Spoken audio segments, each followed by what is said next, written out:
This episode is powered by NHL Sense Arena.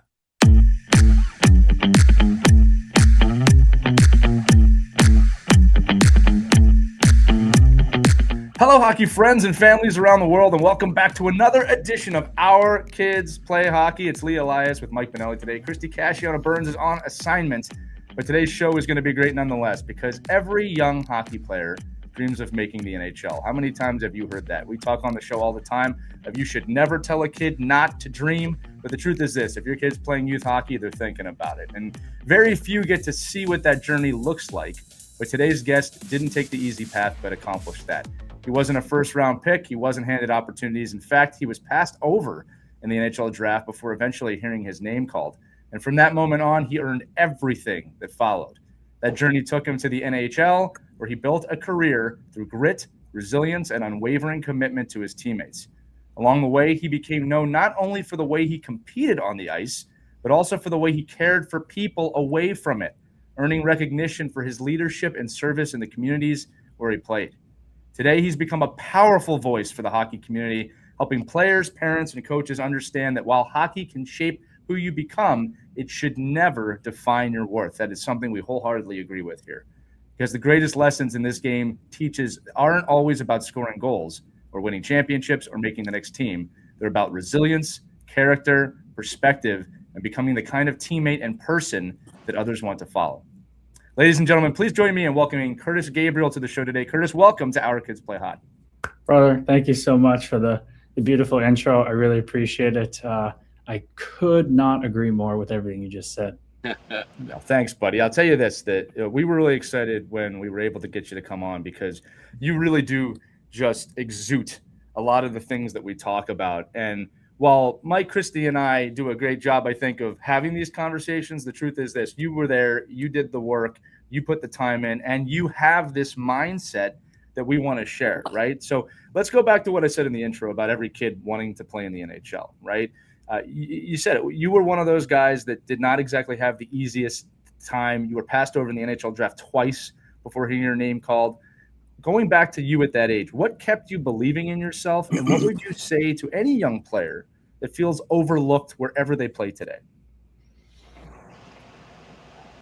So back specifically to that time getting passed over in the draft, I'm going to be completely honest. I had no opinion on the matter, which is funny to think because the way I came up was so crazy. I think we need to hear a little bit of the backstory to understand why I was thinking that way. I think growing up, I went to one Leafs game and I was more excited about the Cinnabon restaurant at the subway station down below because I got to eat, like my mom let me just splurge and have a bunch of them. But I went to that game. I wasn't going to play there. I'm like, wow, this is pretty cool. And I remember having a moment looking at the visitors bench. We were across from the New Jersey Devils bench. And I was just like, for a split second, what would it be like to be on that bench? And then it was back to just being a kid and enjoying being there. But if you flash forward to 16, when I'm a AA player about to hang up my skates because there's nowhere else to go, I got to figure out what's going on with my life. My mom just pokes her head in and says, hey, why don't you go try out for the junior A team in town, the Newmarket Hurricanes? And I'm like, why? She's like, why not? You just finished your season. I know you're about to be done hockey, and it's $50. Go have fun with your friends. And I'm like, okay, Mom. And after I went to that tryout, I knew I was going to play in the NHL. I mean, it's what you were speaking about before we got on here, that power of delusional optimism, and that women's athlete you've had that's been the first most decorated person to win, I think, the gold medal in the professional championship. Yeah. That's what it was. I just decided I was going to be playing there. I didn't know how. I released the need to know how I was going to get there. So when I got invited to a free agent training camp with the Phoenix Coyotes only a year after being in the OHL and barely playing, and I was running around my house getting that phone call, it didn't matter that the next year I had a terrible year. It didn't matter that I didn't even know I was still eligible for the draft. I just fell in love with the process. And I had just heard many, many times, if I'm good enough, I'll be found. And I wasn't going to stop. So it was just inevitable. Yeah. So, so I guess we're using the term you were overlooked, but you don't even think you were overlooked, right? Because you don't even think you were being looked at. So I'm just wondering, like, how do we tell players today? Like, it sounds like, can you just go through that process then? Like, you weren't a player that said, well, I'm a prospect. How come they're not finding me? How come they're not seeking me out? It sounded like to me you're just playing, and somebody else saw something in you, but there had to be other things, right? It couldn't just be about your inadequate play, right? I mean, what was it that coaches and teammates and recruiters and scouts, what did they see then to then say, wow, we're going to take a chance on this kid? Right. Yeah. So, playing AA minor midget, no scouts really watched that, especially where I was playing Newmarket. So I like going to the OHL was like going to Mars. Like I had no hockey dad. I had no anybody in my life with hockey insight. It was just completely unknown. So that's why I was about to stop playing. What's the point of playing major midget?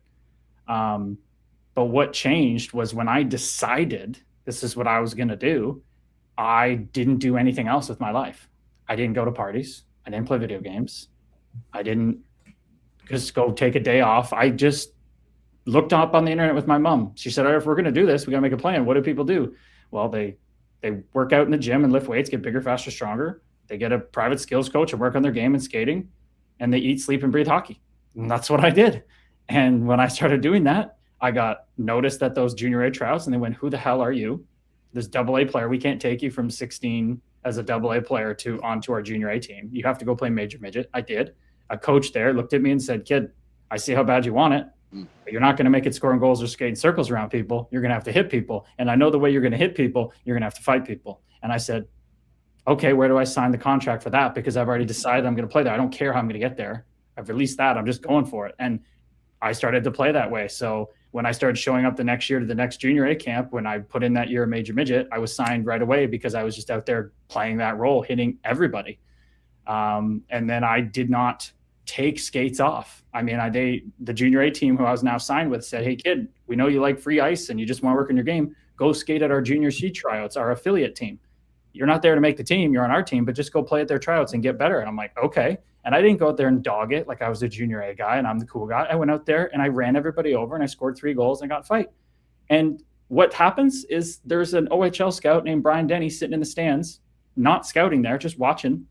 And he just went, who the hell is that? I stepped off the ice after the fight and he said, hey, do you want to try out for the Owen Sound Attack? And I went, what? I haven't even played junior A yet. Next thing you know, I'm at Owen Sound Attack training camp. So they saw this unwavering belief that I didn't care whose feelings I have to hurt, who I have to step on to get there. And that was the nature of my role. I love where we're going here, Kurtis. And we asked that first question intentionally with the hope that you would answer it exactly how you did. Because so many people listening have that line of questioning of, oh, what was his resilience story? What was the thing that he pushed through mentally? And I love that you're talking about how that was not the obstacle. The belief was there from the start. All right. And I think that we've talked about this on the show. One of the clear differentiators of, we'll just say, highly successful people, all right, if we want to define it that way, is belief, not hope, belief. That is something I want to get into today. When I coach players, I actually tell my high-level players, hope is death for athletes. If you're hoping, we're not in a good place. I don't want your hope. I want your belief, because belief is a lot stronger than hope. Hope means that we're not where we want to be. Now, with that line of questioning, I want to talk about identity a little bit, because you talked about how hockey became your life. But I think there's a big difference between identity and intention. And I think that a lot of kids get tripped up with this, that they feel like I am only a hockey player. I have to be a hockey player. That's the way the mindset works. I don't think that's what you were doing. So can you define for a minute here, using the word identity, how when you were on this path of belief and intention, it was who you were, but that's not necessarily probably how you saw yourself? Unfortunately, you're wrong, brother. Okay. I did become completely engulfed by the identity. And that's why I'm writing the book. That's why I'm sitting here retired, 4 years into retirement. I got completely sucked in. And if you would have asked me at 16, 17, 18, 19, 20, 21, 22, all the way up, I would have said, oh, I'm not a hockey. I'm more than a hockey player. I'm smart. I got things to do off the ice. I'm going to figure it out. I could talk all the game I wanted, but inside, I'd already burned the boats. So I'm not recommending this. I'm not. When I said that when I was 16 and I looked up online, how was I going to make the NHL? And they said, lift weights, get bigger, stronger, faster, get a skills coach, and eat, sleep, and breathe hockey. I missed the most important part that I know now that I would tell myself. And had I had someone like myself in my life that had been through what I've been through, I would have told my younger self, kid, just wake up every morning, sit on the edge of your bed and watch your breath and meditate. And my younger self would have been like, why? That seems weird. Why? I'd just say, kid, don't analyze it. Don't worry about it. Just do it. And when you get to the NHL, you'll actually be able to enjoy it and stay there. And your whole identity won't be in it. And I've been like, okay, that sounds smart. And I would have done it verbatim. I would have just I just did things. But I didn't have that insight, and I wasn't supposed to have that insight. So my ego did get wrapped up in being only a hockey player, even though on the outside I'm this great guy, I'm doing social stuff, I'm helping in the community. I was feeding off that external validation because at 10 years old, I lost my dad, right? And I had made AAA at 10 years old. I had thought that this is what I'm going to do with my life. My dad believed in me to get there. I went from single A to AAA. I made him proud. He's crying. I made it. And 2 weeks later, he's gone. So that external validation was outsourced in an early age, that I got my worth from the game. That's what happened to me. And it shows that you can use that and burn that candle at both ends all the way up, but it runs out. You can't run on pain. As you're saying that, I'm hearing you that, and I think, and a lot of the people we interview, will say the same thing, like that identity. Although in the normal human life, right, like you want balance, but when you get to one of the drivers to where you got was no balance. And I think that, people, I know it's easy for you to say, right? So here, it's easy for you to say after the fact. I mean, you made the NHL. I mean, you played in NHL hockey. You were the 1%er, right, of the world of hockey. And so I think, knowing like what balance would you give for, not even with that 10-year-old kid sitting at the end of the bed, can parents help their children, guide them into feeling like, yeah, I'm a hockey player. I'm all in. Like there's pieces of what I need to do and sacrifice. You said, I didn't go to dances. I didn't play the video games. I didn't have really a social life. But all the pro athletes, not all, a lot of the pro athletes we talk to say, well, that wasn't really a sacrifice. That's who I was. And that's the reason I got to where I was. So where are, I guess, the warning signs for a parent? Now I'm 16, I'm 17, and my player, you see it, right? You see the child. You're like, well, he's not getting called up by scouts. He's not getting asked to play on the better team. He's not getting asked to, forego one league to jump to another. How can we then, as parents, help mitigate the damage later on, where when the game ends and the player didn't get to that level, where's that gap? Where's that piece that we can help with? 100%. I love this question. It's a beautiful question. And to me, with what I've studied on my healing journey and what's worked for me and what I've really embodied is that we can't change anyone. We can only model the behavior ourselves. We want to see the world change around us. We want to see our children thrive. We have to model that behavior.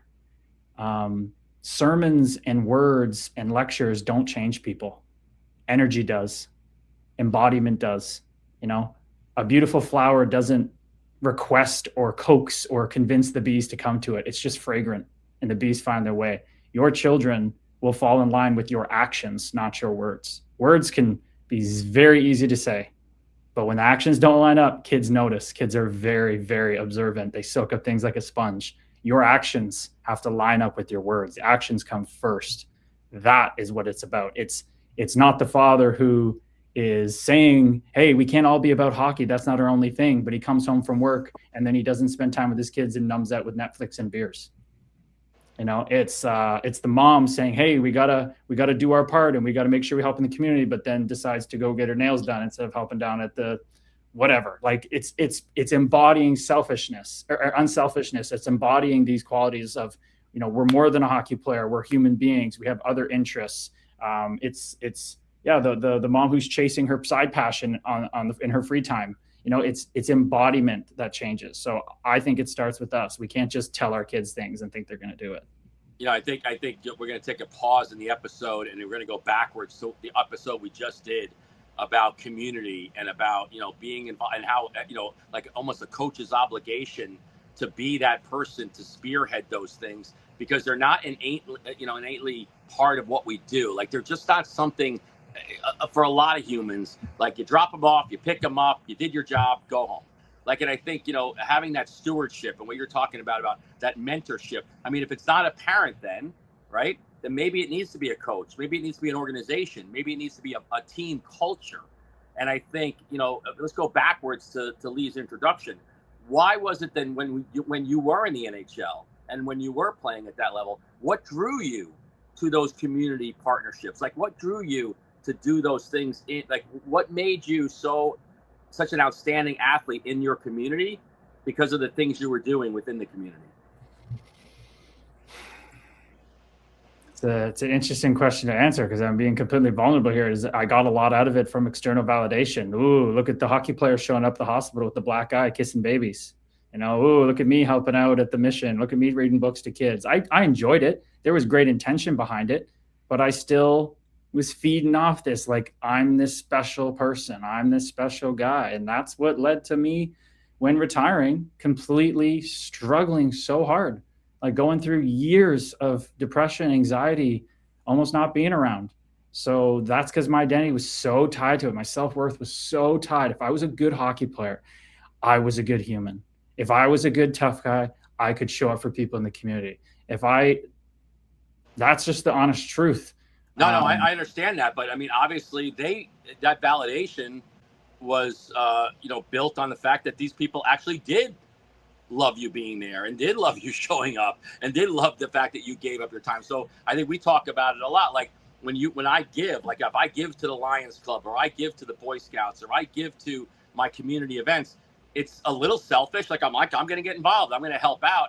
But I like it. Like, I enjoy the feeling of being welcomed. Like, I enjoy the feeling of somebody saying, thank you. I really appreciate what you did. So yes, you could say yeah, that was part of your identity. And maybe at the time it was fake, or I don't know the word, I don't want to give the right word, or I don't want to give the wrong word and put words in your mouth, but it was like part of, like, what you said, well, this is what I need to do in order to stay relevant as a pro hockey player.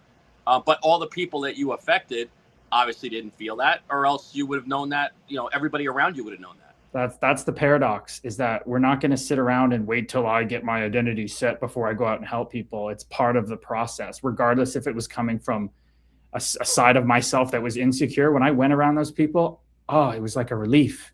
I wasn't the lowest on the totem pole in the locker room anymore. I wasn't the guy that can't skate, where half my teammates look at me like, they would straight up tell me, I would never do that job you're doing. They didn't respect it. Other guys did. Other guys cherished it, respected it. Some coaches did, some coaches didn't. When I got around Tucker Harlan, shout out Tucker, in Iowa when he was 4 years old, when I was playing, he'd mimic everything I did on the ice in warm-up, and I got to go hang out with him. Oh my gosh, it was like a relief. And what I've now seen in my own healing journey and other people's, everything changes when we stop thinking about ourselves, we step outside, and we give back to someone else. And we do as we would want someone to do to us. Because what's so crazy is, a lot of the time we can't say the kind things that we can say to someone else. We always give the best advice to that fan, to that teammate, to that brother, but we can't turn it around on ourselves. Kurtis, so I want to pull the thread a little bit on this. I'm going to ask you a series of questions here. So based on what you've just said, do you feel that when you were younger, we'll say kind of teens and even in the NHL, that there was a part of you that was present during those hospital visits, during the training, and during the game? Yeah. Right. So this is where I'm going to slightly disagree with you a little bit, in the sense of, I understand what you're saying about the external validation, and that was part of who you were. But in my opinion, and this is why I asked that question about identity, the present version of you was in there, whether they were growing or trying to be drawn out.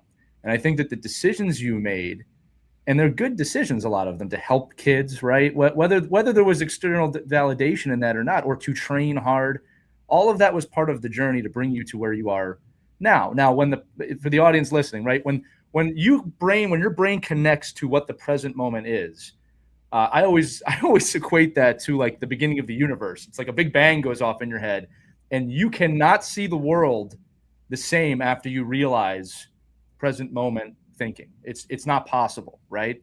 And audience, if you have any questions about that or you want to dive deeper into that, feel free to email us or we love sharing that, right?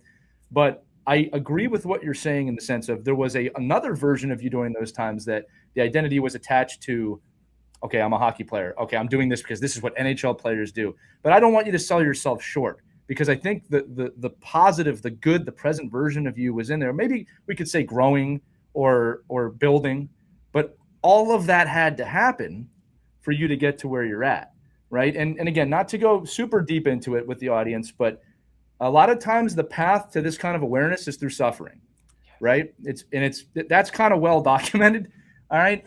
But you have to walk the line. So I just don't want you to sell yourself short, because I know for a fact that those visits you made helped people and inspired people. And even though there might have been a version of yourself at that time that isn't who you are today, I don't think we should sell yourself short with what you've done. And again, just going back to the question I asked before, just to kind of make the connection point, I think there's a lot of kids out there who think if I'm not a hockey player, I'm nothing.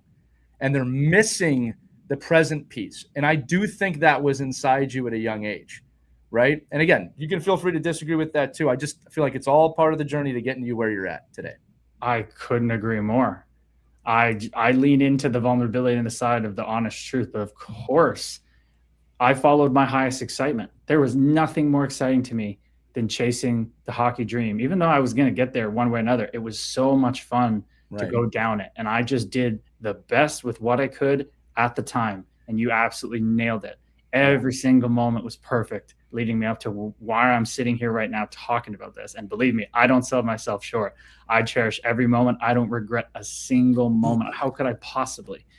But what I speak about is I was so in belief that I was this body, I was this human being, Kurtis Gabriel, and I got to do this and I got to do that. And like you said, a lot of kids out there, if I'm not a hockey player, I'm nothing. Right. That's how I felt. And that is a recipe for disaster. Like you said, though, a beautiful disaster that I had to go through. So it's not, do we want kids to go through that? No. Are they gonna? Yeah. But how can we bring more awareness to these opportunities to talk about things, to be vulnerable, to say as a parent, to say as a former NHLer, this is what I went through. I'm not saying, and I'm not trying to save you from going through it. I'm sharing my experience, and maybe you'll find yourself somewhere in it. Right. And we always say there's 8.5 billion experiences going on this planet at any given moment, and every one of them is different. And the ability for us to share our experience, and I love that you're using the word vulnerable, because so many people fear that, and it's such a path to being there. For the audience listening, I'll give you a great example. When you go to work, when you go to the rink, inevitably someone's going to say, hey, how you feeling? How you doing?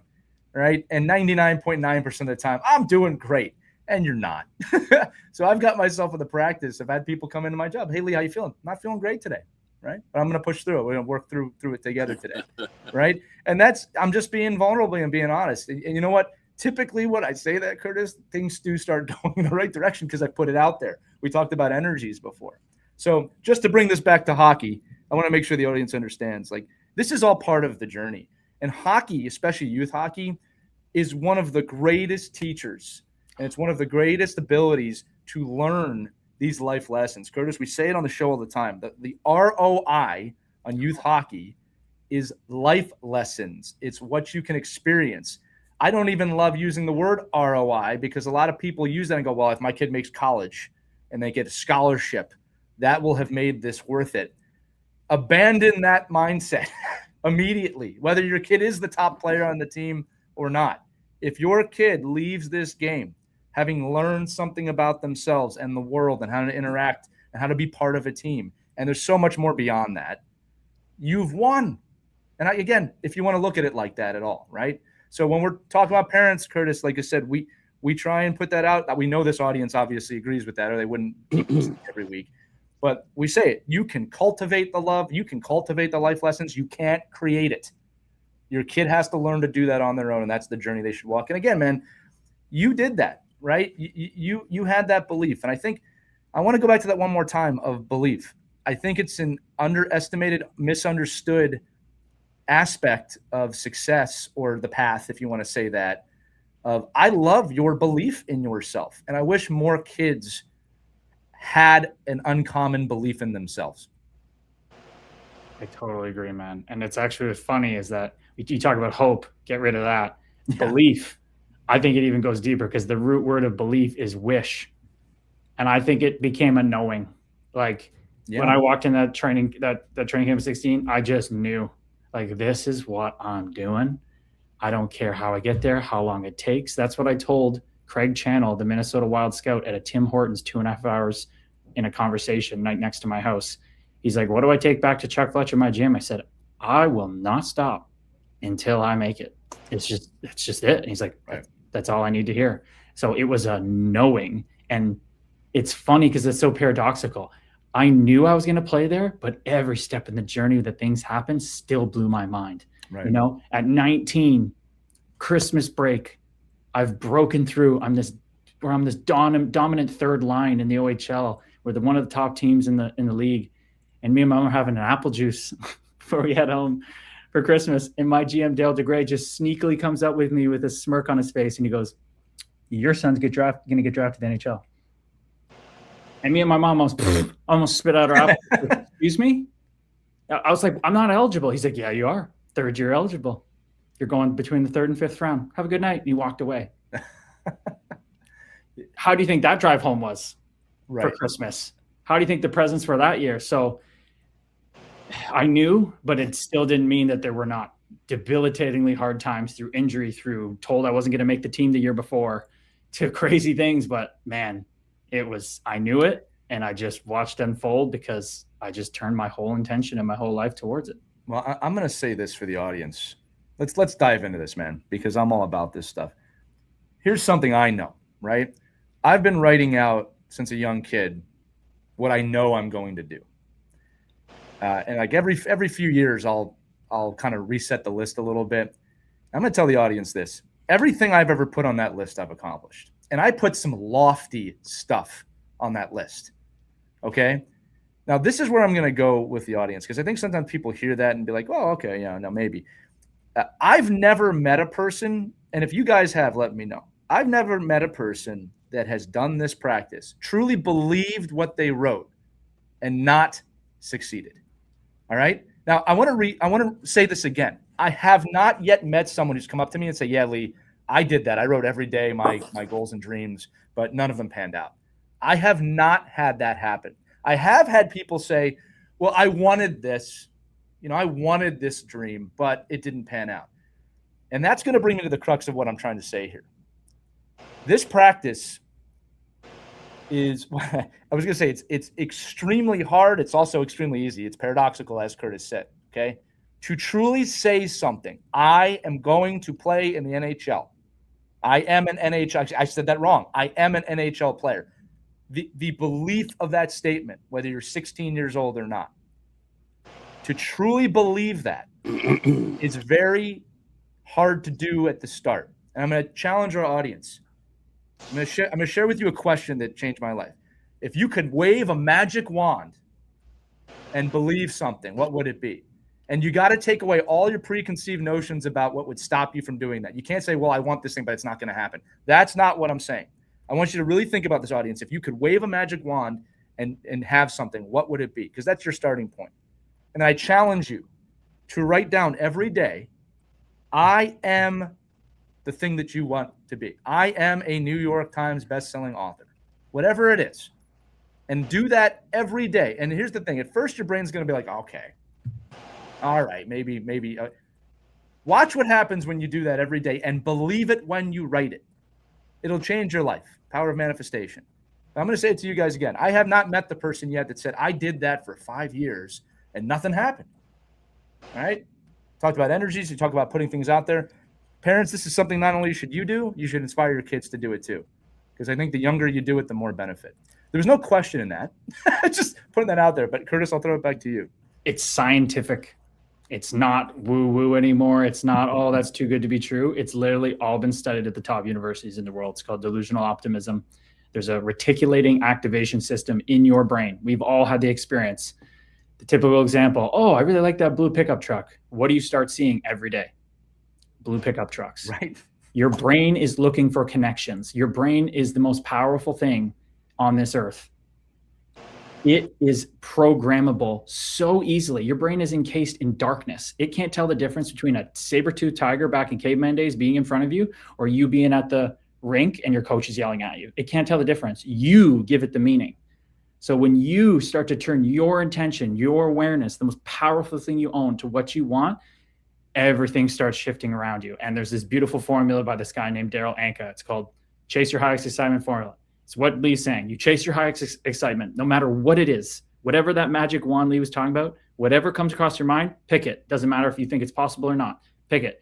Do it to the best of your ability. Run at it with everything you have, with no insistence on the outcome. That part's kind of crazy to say that, you're going to make it somewhere, but you have to release the outcome with integrity and evaluate your beliefs and fears as they come up. That unlocks the universe. I'm a living testament of that. I was doing that before I even knew what it was, but now I'm doing it with awareness and love and intention and service. Before, to me, in my journey, fighting people wasn't with integrity. I didn't grow up wanting to be Tai Domi. I didn't grow up wanting to be the guy who did stage fights. That came from ego. That broke me down to realize that I need to go through this healing journey. And now I know that all I want to do is share my story and my knowing with others. And that's my highest excitement. The more I run at it, things start popping up. This podcast, connecting with amazing people, all these things falling into place. Lee, what you're talking about is scientific. It is not some unbelievable magic trick. Right. And I think breaking that stigma is what you're trying to share, Kurtis, amongst other things too. And I'll tell the audience listening here, one of the things I've learned on this journey as well is that we can't, not that this is what we're trying to do. We can't make anybody do this. We can only share and try and inspire. And it's your choice, the listener, the person on the other end of this podcast. It's your choice to do this. And the patience you learn in this practice is, should you make that choice, great. If not, continue on your journey, right? That's all you can do. So I'll say it though, just because you said it's scientifically proven. I remember when I was playing, I had one of the highest face-off percentages. I'm not bragging about that. I get asked all the time, why do you think that was? And I said it. I just never went into a face-off believing that I would lose a face-off. I always went into a face-off with the belief of I'm winning the face-off. I've won the face-off, right? And that was how I approached that. My it's not a regret, but my wish was I had learned this earlier, or I had believed this even more earlier. Because here's the thing. The goals that I set for myself, I could have dreamed even bigger. And I'm realizing that now, right? As part of the process. That would be some of my advice to your kids is, and I know parents, you want to protect your kids from being hurt, but you should allow your kids to dream. Because if you allow them to dream and believe in themselves, they will go so much further than if you don't allow them. It's so easy to say, no, you're just going to get hurt if you try that. You're not helping your kid or protecting your kid by telling them not to try. You're shielding them. And that's the process that they will continue to follow of like, I shouldn't try because I just might get hurt, right? You got to let them walk that path. Again, we're going a lot of different directions here right now, which I appreciate. Mike, I'm going to throw it to you too. To see if you got any questions here. I want to bring you back into the episode. I'm just taking this all in. I love it. It's just like stealing all this information to, to present to all our teenage kids that we work with, right? I'm just wondering, Kurtis, because obviously the base of parents that listen to this, and Lee just talked about it, and you've said it a number of times, like you had to find that journey. You're the one that had to find that realization. You're the one that said, oh, wow, like I realized what I was doing and now where I need to go. And you did this like almost like self-exploration. I'm just wondering, from a parent's perspective now, knowing now, we all know this, right? It's the answer is right there in front of us. But, parents, what advice would you give to parents that want to help? They can't make a player do this. Like Lee said, you can't make somebody do this. But what are some of the guidelines that you would give? Because in today's world, it's a little different. There are video games. There are a lot of, overscheduling of kids. There is a lot of roadblocks with social media and them seeing what everyone else is doing around them. I think the days of the bliss of thinking, oh, I'm the only one experiencing this are gone, right? Everybody sees what everybody's developing, and that you're behind. Because the fact is you're watching a player on Instagram do something that you can't do. What advice would you give parents to help players get into this mindset, find this path without them thinking, oh, I made them do it. Yeah, just number one thing, do not make your kid do one thing. Have your set rules for the house of treating others well, certain chores, whatever, the simple things of just basic. But I know, speaking of my firsthand experience, my mom is just she's in a hockey book, the best freaking hockey mom ever. She just let me figure it out. There were so many times she's trying to point things out to me. I was so stubborn. I was so close-minded. I just wanted to go. She didn't have to wind me up. I was like I never was going to get shot as a lamb. I was going to shot as a lion. I'm always more fired up. You always got to pull me back. That was mine. So she just got out of my way. But if it's the reverse and a child just doesn't have that pull and that energy to go to play hockey, don't force them. But if they have it, be that safe rock of unconditional love that is the safety blanket. Every time they stumble, they fall. And you remind them of who they are, why you love them, why you care about them, how hard they work. You see this trend online right now. People are taking their kids and they turn the phone around and they have the kid hold it so the camera's facing the kid's face. And the parent just goes, my favorite person in the world is Jaden. And the kid's face lights up. That's, to me, what it's all about. All about. Because if you are projecting your own lack of awareness on your own past where you didn't make it to the high level and you missed on opportunities, like Lee said, he didn't dream big enough, even though he's achieved everything, he didn't dream big enough. If you're projecting on, they have to dream big like me, they have to do all this, it's only going to cause friction to me personally. So I say let your kids figure it out and be there for them, and maybe introduce this highest excitement thing. Ask them, like Lee said, what if you could just do anything? If nobody in the world existed, what would you want to do? Okay, how are we going to do that? Can we go after that? Can we try this, try that? That's going to inform your kid. And like you said, Lee, and what you guys said, hockey, I played 4 years in the OHL, 8 years of pro hockey, and 13 years of high-level hockey. It was like, forget the minor hockey, it was like 50 years of life experience that I got to learn through. We say it all the time. The kids will face more adversity in a weekend of hockey than they will in a month of life, just the way the game goes. And Kurtis, you bring up a great thing for parents to ask your kids. A great question, parents, you can ask your kids is just, hey, what's your dream? What's a big dream that you have? And here's the thing. They might not even have an answer to that. That's okay, because you presenting the question is going to plant the seed of, mom and dad thinks that it's okay for me to think this way. Now, you do have to set up if you want to accomplish something, you've got to put the work in and you've got to take the steps. I mean, that's part of it, right? There's no guarantees, but it's okay to have that mindset. I think another thing too, Kurtis, you brought up too, that we don't talk about enough is the safe place for the kids to go at the end of the day. I'm recalling now a situation from last season. My son's a goaltender, and obviously I'm pretty involved in the game. And a parent came up to me and said, "Aren't you going to tell your kid this thing that they're doing wrong?" And it wasn't like a emotional thing. It was just something how he was playing in net. And I said, "No, he'll figure it out." Right. And I said, if he comes to me, I'll tell him, but I'm not going to just go up there and tell him.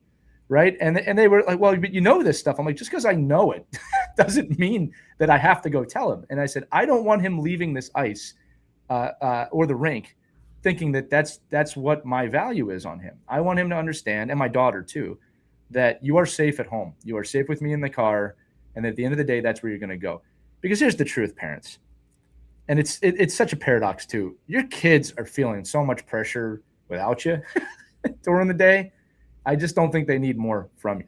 All right. Now, I'm not talking about parenting in the sense of you've got to raise your kids. You got to treat them how to be adults. Like, you have to do that job. We shouldn't really call it a job, but you know what I'm saying. I'm saying is, I don't know if I need to add more pressure on my son, who's a goaltender, who's feeling it anyway in the net, that he has got to get that from me too. I will reiterate, if he asks, which he does all the time, hey, Dad, did you see anything I can do better? To me, that is the greatest honor that he's asking me my opinion. Now, parents, I want you to think about how many times you talk to your kids and they roll their eyes and go, I don't want to talk with you about this. All right. That's just not the place I want to be in with my kids. All right. So anyway, that's just my own personal experience. But I think at the end of the day, folks, your kids want to have a safe landing place at home. There are so many kids that do not have that. All right. So many kids. All right. And I think that that's not just important for their, growth and their sanity. I think it's important because now you're teaching them how to be a parent when they get older too. It's all part of that process. So Anyway, again, we're having a lot of conversations here without questions coming out of them. This is what it's all about. This is the juice. This is the good stuff, man. Right. Yeah, And no, I agree with you on that, brother. No, what you said about your son there is so beautiful, man. If he asks, okay, I've done 19 episodes of my Fight Plan podcast. I think 12 are out. 15 are out. Almost every guy has been a guy I either fought at the NHL or pro level or played against. There has not been one guy who had to be told to be on the ice first. Right. There wasn't one guy who wasn't begging his parents to play more hockey. Right. Okay? I remember Sam Moran in particular. His family was starting a catering business. They're really busy. He saw his parents put work into something. He said, at 5 years old, he said, I'm playing the NHL. And he said from that day, his dad was like, geez, like you really want to play in it. Like he was dragging his bag to the rink to play. Okay. If you don't feel that way about hockey, that's okay. 100%. Just because your teammates feel that way, your buddies, your friends at school, that's okay that you don't feel that way. And that's okay that if you wave that magic wand and don't know what you want to do, that's okay too. How exciting. How exciting. Right. Write down a list. Sit down with your parents and go, what do I like? Right. If it's right now, this video game, and that's your highest excitement. Okay, let's do that. But let's also get some exercise. Let's be holistic about it. I like playing the flute. Run at it. I can sit here today and tell you that no matter what, if you just follow your excitement for things, it will take you the whole way. And for me, that I know is that my excitement for the game of hockey, regardless of the trauma I was going through as a kid, my pure passion for the game led me to the point that I developed such willpower and discipline of like I was cooking my meals at 16 to gain weight, guys. Like my mom didn't have to do a thing, just show up and be there. But that prepared me for when my ego did get so sucked into being just a hockey player and it all collapsed in on me in retirement. I thought I was going to play till 40, not 29. That discipline and willpower was what prepared me to do the work to go inward on myself, which is what I talk about with meditation. And just let's bring that down to kids' terms and parents' terms. Could you imagine kid out there or parent out there, you make a terrible turnover at the blue line. You just made a silly play. You tried to make a little bit of a selfish play. You tried to put it through a guy's skates. It goes back the other way, ends up in the net. And you come back and the coach is yelling at you. Your mind's going crazy. I know I would never played another shift that game because that was my role. And I would have been thinking about it for 2 weeks and working on practice and torturing myself, trying to figure it out how to do it better next time. And then I get there next time, I'd be all tight. Imagine being able to see those thoughts come by like clouds in the sky. Imagine to see these emotions well up in you like dark thunder clouds, but be able to know that, oh, I'm witnessing them. I'm separate from those. I'm okay. I'm safe. I can feel those and they're going to be here now, but they're going to leave and I'm going to put in the work and I'll make a better play next time. Imagine having that separation from it because I didn't, and it was awful. Imagine having that ability. All the best players in any sport, Simone Biles, Kobe Bryant, Michael Jordan, Michael Phelps, meditation is talked about so much. Mm-hmm. All right. So go ahead, Mike, my bad. I'm just saying we're on the subject of coaches, right? And that's really the most, in our sport, in any sport, right? That person could really be the most influential person, positive and negative, in a player's life, right? I mean, I think just to your point, you could have a coach that you make a mistake and you'll never see the ice again. You have another coach that might say, okay, make 1,000 mistakes, and I hope you do more and more because I think you're learning. But within both of those sides, whatever coach you are, there has to be consistency in the messaging, and I think there has to be. Whether you're going to drive that person or not in the direction, what can coaches say? What would you do, based off of the people you had as coaches and mentors in the game of hockey that you would say helped you kind of, it's not even grounded, find your way to be who the player you were going to be, and allowed you to say, well, I could make this mistake, or I can follow this side of the game that I need to follow because a coach is telling me, okay, Kurtis, like this is your role. This is what you're supposed to be doing. You're not going to get punished for going outside of this. That's interesting. At a young age, because I didn't play at like a high level, single A and double A, it was just having fun. So I didn't have many experiences with that there. It was just go rip it. I think I had great coaches from that. I didn't feel ever like I was going to be punished for just trying to play hockey for fun and make a play. It's a whole different which we're hoping a lot of our young coaches feel like that ultimately, like nobody's getting fired. Well, hopefully nobody's getting fired over a 12U hockey game. So I think that's a great message just from our coaching perspective, that the fact that you didn't feel that. I would say that most of the coaches we talked to, they feel some pressure. I mean, some of the players we talked to felt pressure, but didn't feel like this overwhelming, like, if I do this, my life's over. Well, let me dive in here too, Mike, because and Mike, you and I have both coached at an incredibly high level. And here's the thing of my approach that's funny. And Kurtis, just for your understanding, I coach a women's national team right now and a 10U girls team right now. So you could look at that like they're the exact opposite end of the spectrum. I coach them exactly the same. All right. And what I mean by that is this: is there more onus on winning at the national team level? Okay. Now, yes and no. Okay. In the sense of, yes, if that team does not succeed, I will probably be out of that job at some point. Okay. Like, that's something that is true. But that does not dictate how I approach coaching that team, because my mindset for coaching that team is just like the kids. Like, parents, listen, am I helping these players become the best versions of themselves? Are we focused on being a team first and taking care of each other? My belief is that there's a tactical side to it too, don't get me wrong, but my belief is if we take care of the people will take care of the team, and we will have the eventuality we're going to have. If I was going to coach if I don't win this game, my job's gone, I'm not going to coach well. I'm going to coach horrible in that environment. I can't do it. Right? I know the stakes. I know the situation. But here's this cool statement, right? I'm not coaching to get fired. All right? And I'm not coaching to keep my job. I'm coaching to do the best possible job I can, to share what I know and teach these players. And they teach me too. That's true at both levels. I learn as much from these 10-year-olds as I do from the national team players, and it is my belief that I'm sharing everything I can with them.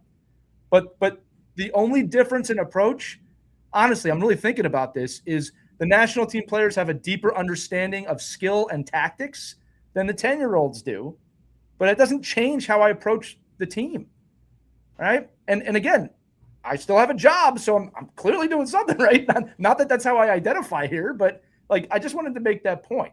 All right, Kurtis, go ahead. Sorry. Yeah, and what's your highest excitement, Lee, every day walking into that room as that coach? Oh, just being with the team and teaching. Like, and really their excitement, feeding off of them and that energy too, right? I just love being at the rink with I'll say my family, because that's how I view these teams. That's it, man. That's why you're approaching it that way. You're not walking in there with ulterior motives. I got to do this, or I got to win at this level if I'm going to make it to pro hockey and coach men's hockey and this. You have none of that. You are present. You are chasing your highest excitement to build a team atmosphere. What do we say? It's process over outcome, but it's so funny when you take care of the process and you let go of the outcome. Right. Watch the magic happen. Right. And I will say, and to be vulnerable too, that the younger version of me coaching did not think this way. I had to go through a process and have a nervous breakdown to get to this point, right? It's a similar story, right? You no one can handle that level of pressure forever. All right. If they tell you they can, they're not telling you the truth. All right. But when I let go of those outcomes and found my enjoyment, not only did I enjoy it more, but I from a quote unquote success level, if that's how you want to define success, I did do better in terms of where I got, but it wasn't even about that anymore, right? And like I said, I take just as much enjoyment out of these 10-year-olds coaching these 10-year-olds as the national team and my kids. When you can see that, it's a pretty prolific change. I don't want to forget to say this too, because you brought it up, Kurtis. One of the things we talked about, you talked about the clouds in the sky and the storms in the sky.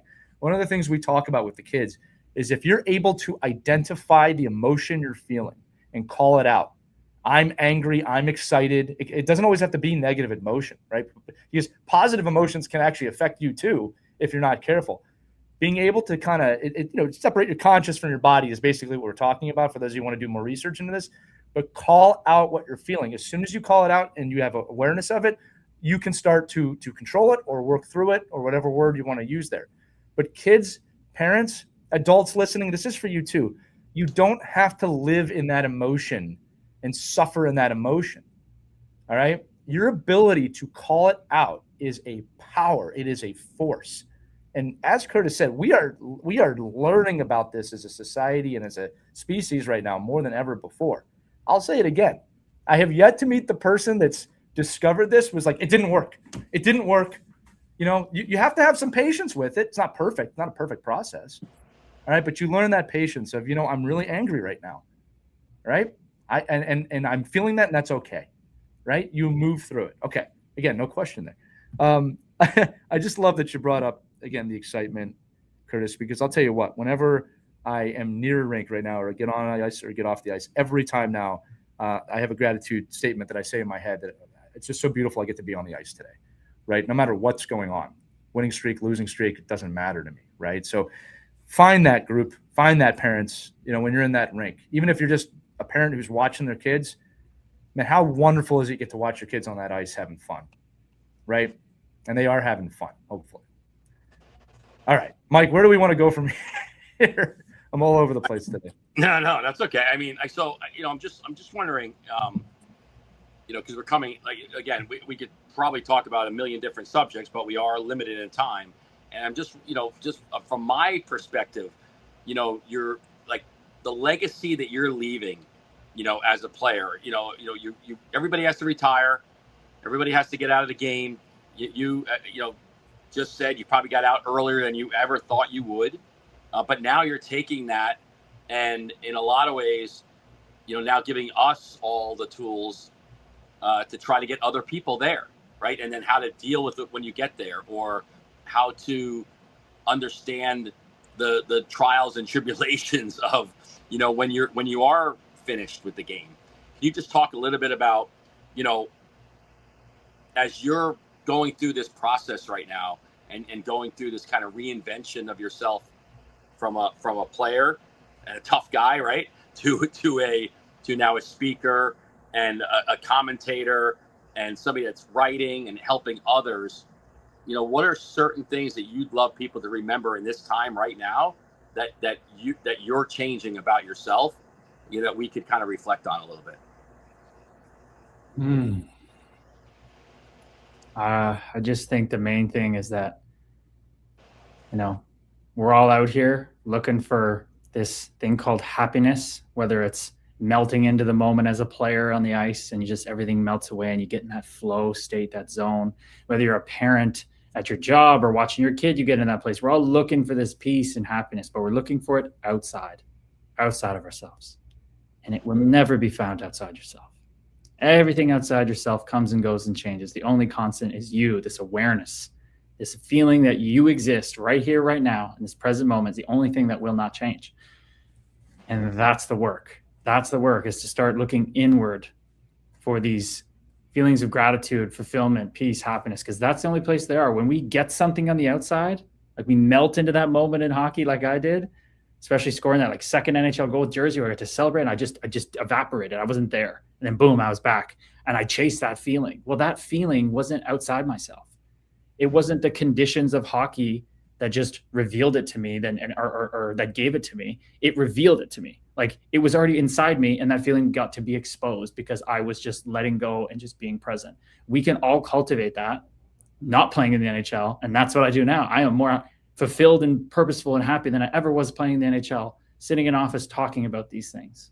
And we all can find that excitement our own way, follow that, and slowly turn inward. And the meditation, I mean, it's just everything to me. I'm every piece of advice, anybody, they're going to say, how did my daughter make the PWHL? How does my kid get to college? How do I do this? How do that? The answer is always the same thing, is realizing that you are not these thoughts. You are not these emotions that hijack you, that get you off base, that make you go numb with things that you shouldn't be doing.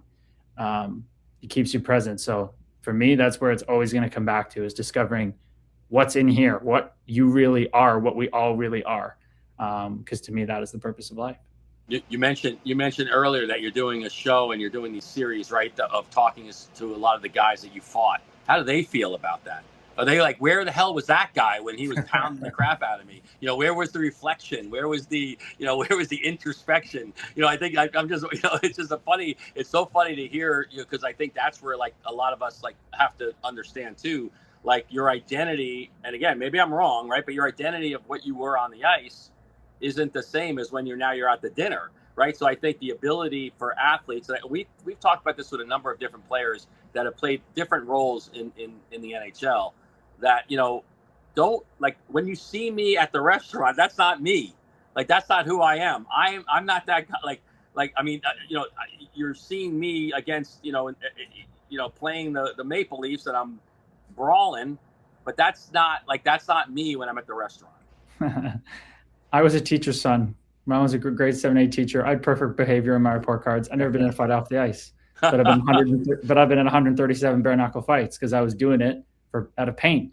Okay, I grew up watching Rob Brindamore block shots and play hard, and then getting in a random scrum with somebody and falling on the ground in a tussle, not actually scoring up at center ice. I didn't grow up wanting to do that. I was forced by my own conditioning and what I thought would make me happy to do that. I am never been that guy.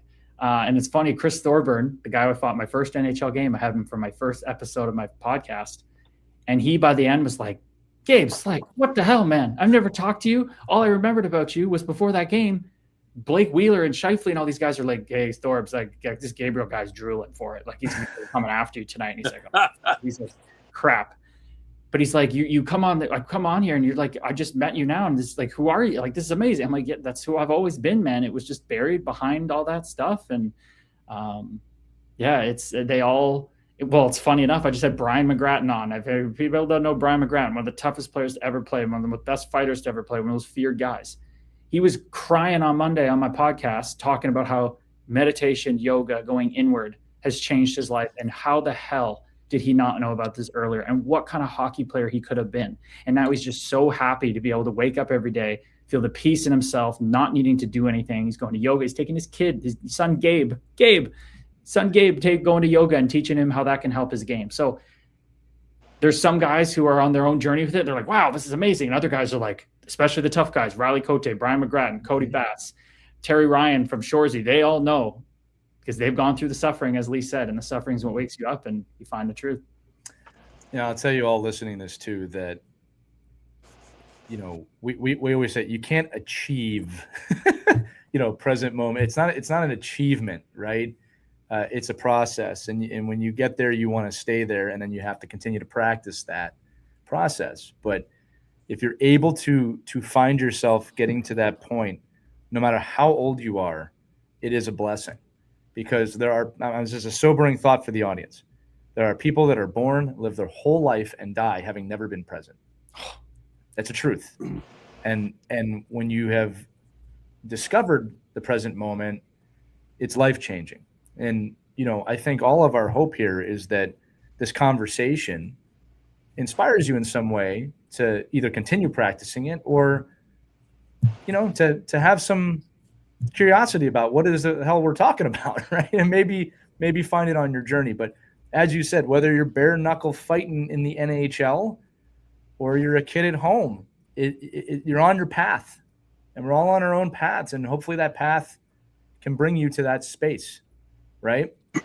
And again, I think that's we talked about the word wish before. That's our wish, is that you can find that. And the last thing I'll say before we close this out is that if you're going to mind your emotions, I'm sure there's some of you out there right now, and this is how I like to help people. You might have a judgment voice in your mind right now. It's going, yeah, well, if I played in the NHL and I had that money, I could do this too. Mm-hmm. Or yeah, if I was doing what Lee and Mike are doing, I could do that too. This is part of the process, is to recognize that judge voice. That's not who you are either. All right. And if that's happening right now, again, it's not on me to create this for you. I can only cultivate it for you. If that's happening for you right now, just be aware of it a little bit. See where that takes you. All right. Because all we want at the end of the day is we want everyone to be present. It's like join us in presence. It's not, hey, you'll be better off if you're with us. That's not the message, gang. It's just, we want you here too. Right. So Kurtis, I'd be remiss if I didn't say this before we ended. First off, the name of your podcast again, because we want everybody to listen to that. The Fight Plan Podcast, about the fights on the ice and in sports, but more importantly, the fights we all undertake in life. Podcast, helping podcasts right now with that one. And then also want to let the audience know you're working on a memoir. I know we can't wait for that to come out and read it. We'd love to have you back on when that's released at some point in the future. And then for the audience listening, if you're not following Kurtis Gabriel, obviously look him up.